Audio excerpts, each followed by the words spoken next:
翁草、宮沢賢治。渦の手芸を知っていますか？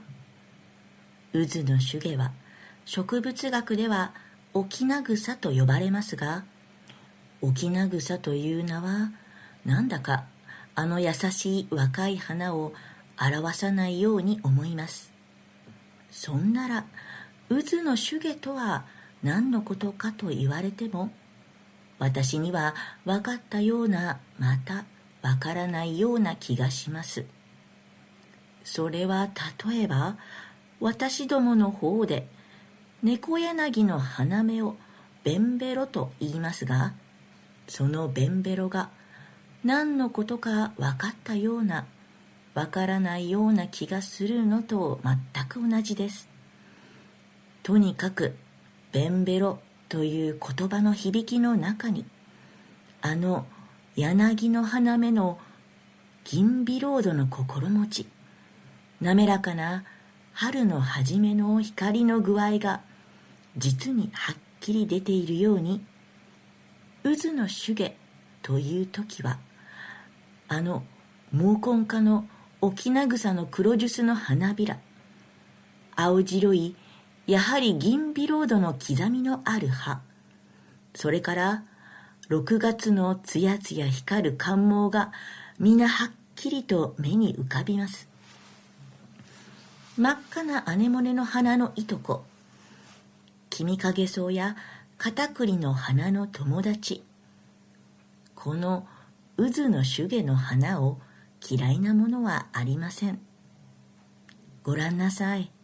この花は黒ジュスででもこしられた変わり型のコップのように見えますが、その黒いのは例えばぶどう酒が黒く見えるのと同じです。この花の下を始終行ったり来たりするアリに私は尋ねます。お前は渦の手芸は好きかい？嫌いかい？アリは活発に答えます。大好きです。誰だってあの人を嫌いなものはありません。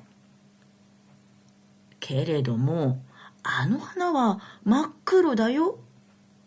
いいえ、黒く見える時もそれはあります。けれども、まるで燃え上がって真っ赤な時もあります。はてなあ、お前たちの目にはそんな具合に見えるのかい？いいえ、お日様の光の降る時なら誰にだって真っ赤に見えるだろうと思います。そうそう、もうわかったよ。お前たちはいつでも花を透かしてみるんだから。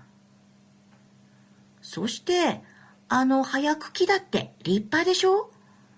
柔らかな銀の糸が植えてあるようでしょう？私たちの仲間では誰かが病気にかかったときはあの糸をほんの少しもらってきて静かに体をさすってやります。そうかい。それで結局お前たちは渦の手芸は大好きなんだろう？そうです。よろしい。さようなら。気をつけておいで。この通りです。また向こうの黒いヒノキの森の中の空き地に山男がいます。山男はお日様に向いて倒れた木に腰掛けて何か鳥を引き裂いて食べようとしているらしいのですが、なぜあの黒ずんだ黄金の目玉を地面にじっと向けているのでしょう。鳥を食べることさえ忘れたようです。あれは空き地の枯れ草の中に一本の渦の手芸が花をつけ、風にかすかに揺れているのを見ているからです。私は去年のちょうど今頃の風の透き通ったある日の昼間を思い出します。それは小祝農場の南、緩やかな七つ森の一番西の外れの西側でした。枯れ草の中に2本の渦の手芸が、もうその黒い柔らかな花をつけていました。まばゆい白い雲が小さな小さな霧になって砕けて乱れて、空をいっぱい東の方へどんどんどんどん飛びました。お日様は何べんも雲に隠されて、銀の鏡のように白く光ったり、また輝いて大きな宝石のように青空の縁にかかったりしました。山脈の雪は真っ白に燃え、目の前の野原は黄色や茶の島になって、あちこち掘り起こされた畑は飛び色の四角な切れに当てたように見えたりしました。沖縄草はその変幻の光のトリックの中で夢よりも静かに話しました。ねえ、雲がまたお日さんにかかるよ。空、向こうの畑がもう影になった。走ってくる。早いね。もうカラマツも暗くなった。もう越えた。来た来た。おー、暗い。急にあたりが青くしんとなった。だけど、もう雲が半分お日さんの下にくぐってしまったよ。すぐ明るくなるんだよ。もう出る。空、明るくなった。ダメだい。また来るよ。空。ねえ。もう向こうのポプラの木が黒くなったろう。まるで回り道路のようだね。おい、ごらん。山の雪の上でも雲の影が滑ってるよ。あそこ、空。ここよりも動きが遅いね。もう降りてくる。今度は早い早い。まるで落ちてくるようだ。もうふもとまで来ちゃった。おや？どこへ行ったんだろう。見えなくなってしまった。不思議だね。雲なんてどこから出てくるんだろう。ねえ、西の空は青白くて光ってよく晴れてるだろう。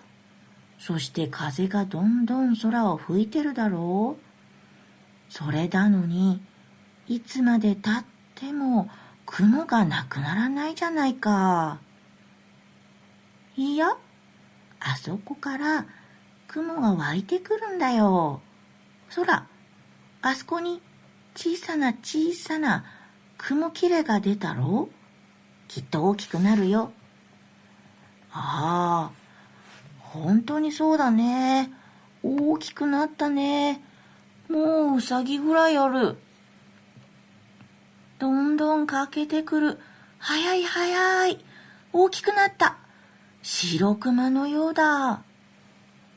またお日さんへかかる。暗くなるぜ。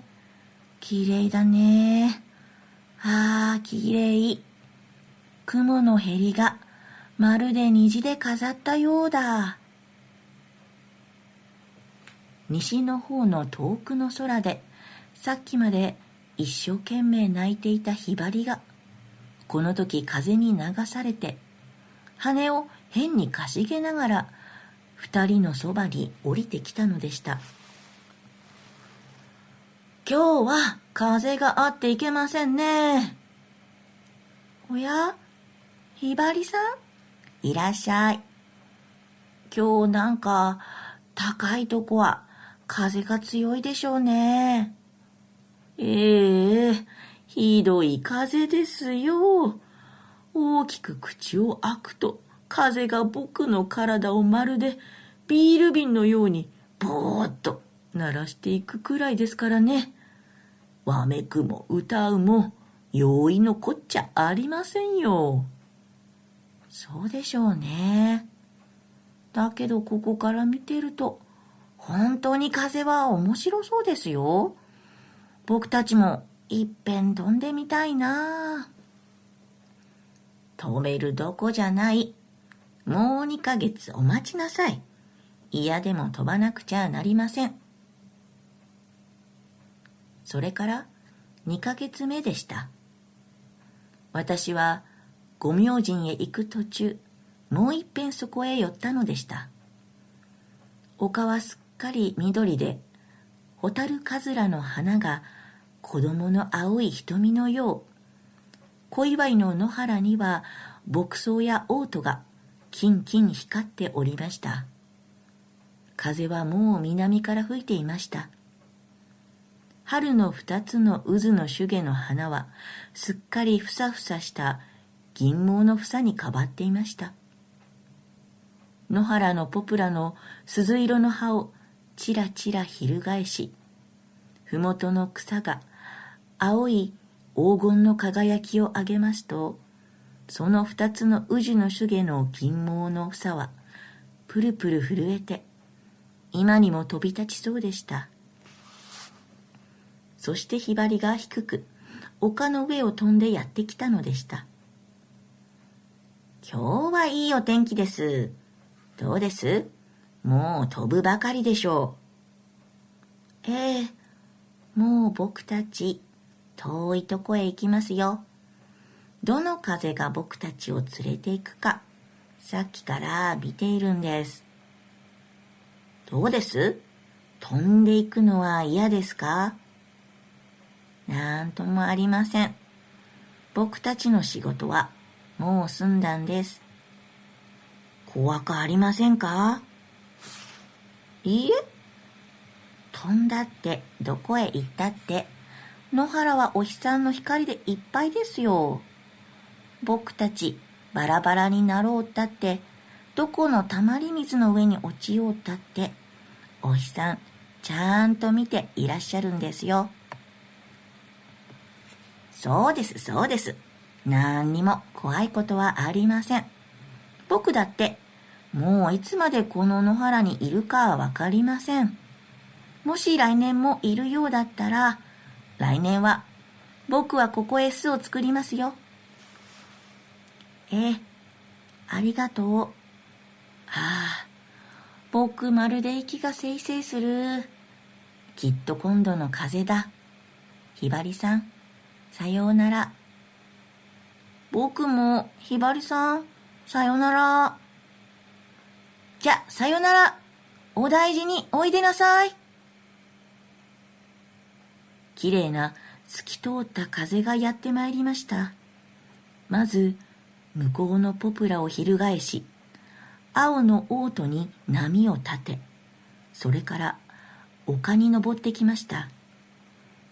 渦の手毛は光ってまるで踊るようにふらふらして叫びました。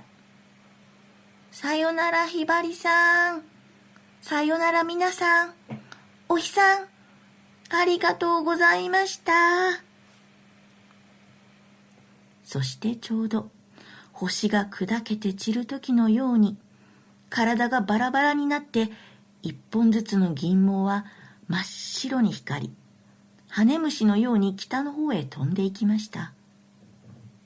そしてひばりは鉄砲玉のように空へと飛び上がって、鋭い短い歌をほんのちょっと歌ったのでした。私は考えます。なぜひばりは渦の手芸の銀毛の飛んでいった北の方へ飛ばなかったか、まっすぐに空の方へ飛んだか。それは確かに二つの渦の手芸の魂が天の方へ行ったからです。そしてもう追いつけなくなった時、ひばりはあの短い別れの歌を送ったのだろうと思います。そんなら天上へ行った二つの小さな魂はどうなったか。私はそれは二つの小さな変更性になったと思います。なぜなら変更性は、ある時は黒くて天文台からも見えず、ある時はアリが言ったように赤く光って見えるからです。